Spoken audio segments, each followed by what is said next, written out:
د لغمان والي په مشرۍ د ولایت په کچه اداري غونډه جوړه شوه. د لغمان والي محمد آصف ننګ په مشرۍ او دغه راز د ولایت د مرستیال الحاج شاهزاده مظلوم یار او د بیلابیلو ادارو د رئیسانو او مسؤلینو په ګډون د ولایت په کچه اداري نوبتي غونډه جوړه شوه. پیل کې لغمان والي محمد آصف ننګ د ولایت په امنیتي انکشافي بهیر تر خبرو کولو وروسته لغمان ته د ولسمشر د سفر په لاسته راوړنو هم رڼا واچوله او د دغه سفر د ښه تنظیم له امله د ولایتي ادارې له مسؤلینو په ځانګړي توګه د ټاکل شوي کمیسیون کارونه وستایل او چې په لنډ وخت کې د هیواد د ولسمشر راتګ په ښه توګه تنظیم او استقبال کړ. وروسته له اجنډا سره سم د الینګار د ښوونکو د ښارګوټي د ستونزې د هوارۍ او دغه راز د برېښنا امریت تر تصرف لاندې د مهتلام ښاروالۍ د مځکې د لانجې د هوارۍ په موخه د ټاکل شویو کمیسیونونو په استازي د ځمکپالۍ چارو امریت استازي او دغه راز د عدلیې رئیس مولوي عبیدالله الکوزي هم په وار سره خپل ریپورټونه وړاندې کړل.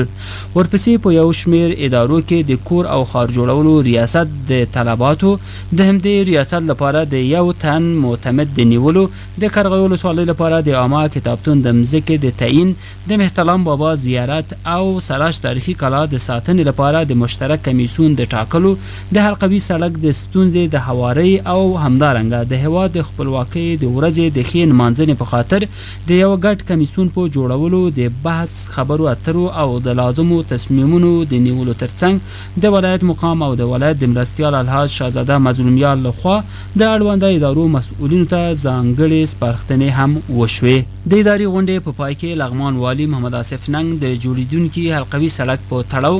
د اړونده ادارو په خاصه توګه د امنیتي او کشفي ارګانونو مسؤلینو ته جدي لارښوونه وکړه څو هغه کسان چې د یاد سړک پر وړاندې ممانعت ستونزې او خنډونه ایجادوي هغوی تشخیص، تثبیت، گرفتار او د وروستیو څېړنو په موخه یې عدلي او قضایي ارګانونو ته وپیژني.